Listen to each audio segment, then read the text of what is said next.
Hey, it's Jason with jams.net. Thanks for tuning in. I'm on an adventure today. I am going to chase a classic barber chair, not a car. And I have one of these Koken chairs from the early 1900s, and this one popped up, and it's from the late 1800s. It's been on Facebook Marketplace for a bit, and it's one of these listings where I don't particularly know what I'm getting into. I just hope that I'm not driving an hour in this ridiculous weather. It's raining, not what I like to do, not the weather I want when I go to pick something up this heavy. But I'm gonna document this journey and show what it's like chasing some 120 some odd year old barber chair from the late 1800s. I don't know anything about this. Stay tuned.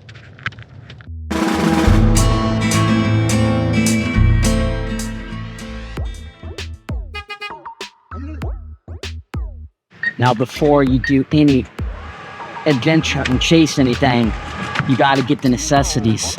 And the necessities is usually cash, because cash is king in these transactions. And this is a $100 purchase, if you're wondering how much I'm going to be paying for this. $100. Actually, he listed it as $99, which is a little alarming, but you can only get 100 at the ATM. And then the next necessity, of course, is filling up this little Ford Maverick with some gas. It's $3.29 a gallon. Not too bad. Would like it to be under $3 though. Okay, with the cash in my pocket, with a tank of gas, I got about a 15-minute drive, 35 miles. I'm going up towards like Elkton, Maryland, off of 95, so closer to Delaware. When I moved the 1920s Koken barber chair, it was stupid heavy, and I needed two people. This guy claims he can give me a hand lifting this one up, and it comes off in two pieces, he said. So I assume the seat and everything lifts off really easily. The Koken I had was not like that. At least we weren't aware if it was. And I'm really hoping, because as you can see, this weather is terrible. I'm hoping it's not in like a shed or a barn where I have to go over grass. Because even though I have a dolly with me, it's no fun if it's muddy. My goal is to get this pickup done in like 10 minutes. I don't want to waste a lot of time. I got a lot to do today. And when I get a little bit closer, I'll show you what it's like. Thanks for tuning in as we chase this 100-plus-year-old barber chair. So I guess the good news is it's not going to be in a barn or something like that. And the guy texted me and said I can back right up to his garage. So that makes it easy. And I shouldn't have to worry too much about, I see him right here. All right, I'm going to pull up here and get this thing all going and loaded. Thing goes. It's pretty simple. Just the two screws in the back, and the headrest, and then the arms. Yeah, the headrest just slid in, right? Yeah. Mine. So I remember how that goes out.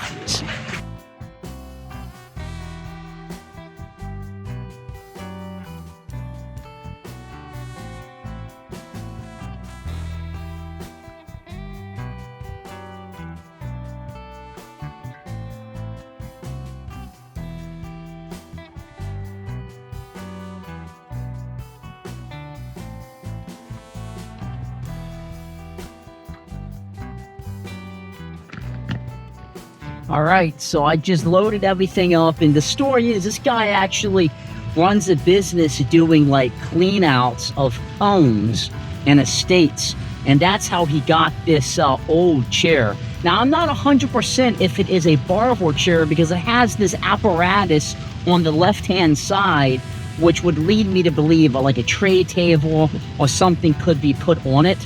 So I'm gonna do a little more research, but in any event, it's a super cool piece. It has the cushions, it has the headrest, the hydraulics seem to work, and we were able to load it up, and there's no rips or tears in the seat. While I was there, he showed me some other stuff he had.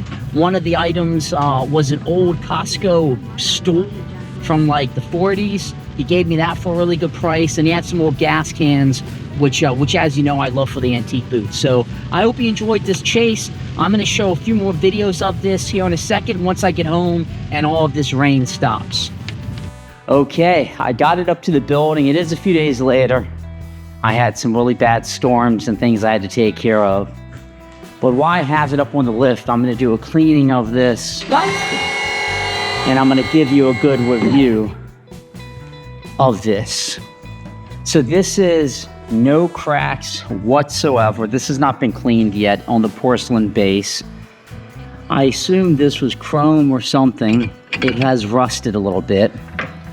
The hydraulics do go up, so that's nice. I'm not exactly sure how they go down, so I'll have to experiment with that a little bit. Looks like it slips actually, so I'm less concerned about having hydraulic fluid. These aren't going to be used. This says the Barber chair, if I'm saying that correctly.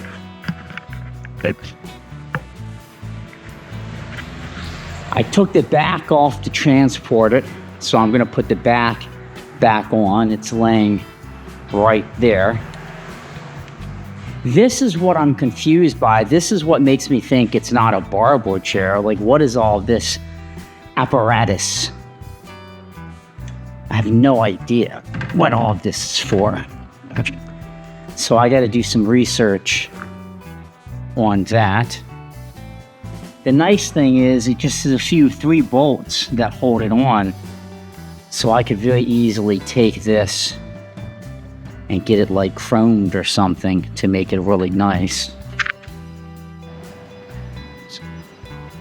But it's great. He said this is from the late 1800s. So probably 1890 up to like 1900 or so. The fact that this hasn't been cracked is great. I mean, these things are incredibly heavy. I'm not talking 100 pounds, I'm talking hundreds of pounds. So let me get the back put on, and then we'll do a little bit more cleaning up. And I'm gonna actually set it right here on the building, right in the garage. I think that would be kind of cool. I have the other one in my office, which is the Koken Barber chair. I have that bad boy in my office. I gotta fix the foot plate out of craft I need to fix. Yeah. Like this one I'm gonna keep out here because I got a bit of work to do on it. And I think it would just kind of be an interesting piece, nonetheless, to have in a garage. So let me get this back put on and we can look a little bit more once I get it on. Okay, you can see that I now have the back on. And it was literally just two 13 millimeter bolts that went up underneath.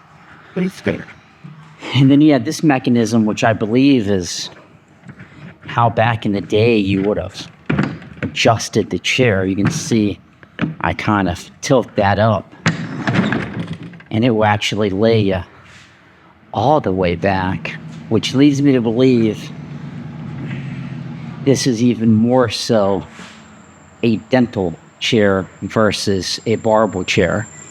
You figure you let the person tilt back more, and this probably had an apparatus or something on it.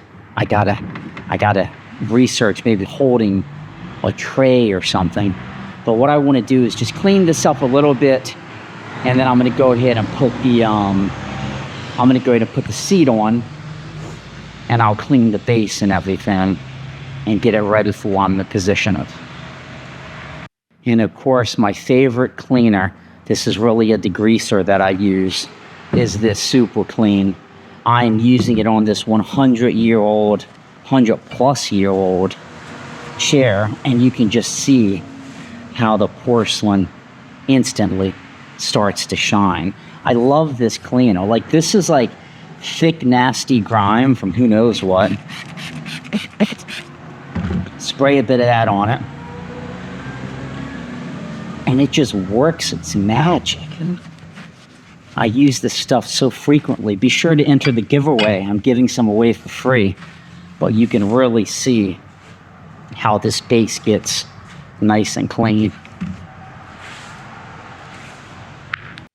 Okay, so upon further investigation, this is in fact what I suspected, a dentist chair. This is a late 1800s, early 1900s dental chair.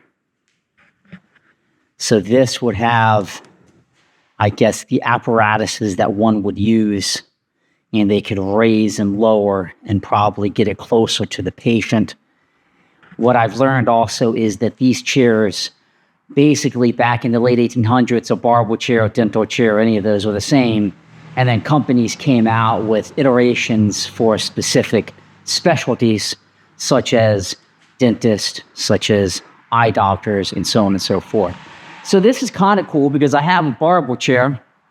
Now I have a dental chair. Kind of a little weird, I guess, as well. But I think it would be an interesting piece. And, you know, if there's some collector that's really excited and wants to buy it, I would obviously sell it. I'll probably take all this metal off at some point if I get in, get interested in it and get it chromed or just jazz this up. Because if I did this, I can take this pole off and this, it would be super easy and really make it look pretty cool. So thanks for following along. This is what one of our typical chases look like for some old antique artifact that we use up here at Jason's and Jack's, the garage. A really cool adventure. Be sure to subscribe to me on YouTube. It means a lot to me. Have a great day. Thanks for watching.